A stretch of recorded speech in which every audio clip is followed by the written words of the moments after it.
আসসালামু আলাইকুম এভরিওয়ান। আবার আপনাদের মাঝে আমি নতুন একটি ভিডিও নিয়ে চলে আসলাম। তো আমার ছাদের ঢালাই 1 মাস রাখার পরে গাঁথনির কাজ ইট চলে আসছে। তো আজকে গাঁথনির কাজ প্রথম দিকে স্টার্ট হয়েছে। একটা করে ইট বসাই, প্রথমে যে আমার ডিজাইনটা ওটা করে নিচ্ছে, তারপরে যে গাঁথবে। তো আজকে প্রথম ইট বসানো। এখানে আমরা মোটামুটি সবাই ছিলাম।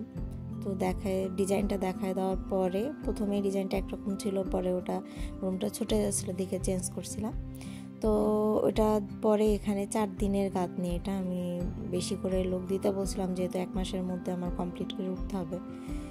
তো আমার কথা মতোই বেশি করে লোক দিয়ে কমপ্লিট করছে। তো দেখেন বেশ গাঁথা হয়েছে। এটা হবে ওয়াশরুম, 2টা বেড, একটা ডাইনিং। এটা মূলত ভাড়াটিয়াদের জন্য করা, কিন্তু আমি আপাতত এসে থাকবো। দোতলা হলে তারপরে আমি দোতলায় যে করব।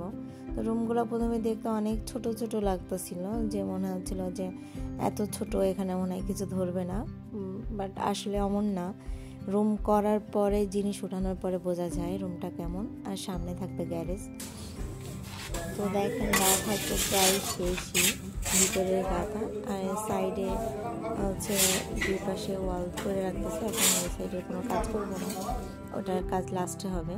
তো দেখেন গাঁথা প্রায় শেষ। আমার ছাদ, বাথরুমের যে ছাদ থাকে ডাউন ছাদ, সেটাও হয়ে গেছে।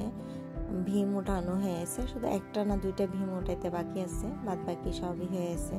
খুব দ্রুত গতিতে কাজ চলতেছে। তো সবাই দোয়া করবেন আমার জন্যে, এবং যারা আমার চ্যানেলটায় নতুন তারা আমার চ্যানেলটাকে সাবস্ক্রাইব করবেন আর একটি লাইক দিয়ে যাবেন, এটা আশা করি। আর বাড়ির যেসব কাজ চলতেছে, তো পার্ট টু পার্ট সবগুলো আমার কাছে ভিডিও নাই, আমি সময়তে করে উঠতে পারি নাই, যেহেতু একা হাতে করা এত ব্যস্ততা। যেটা আমি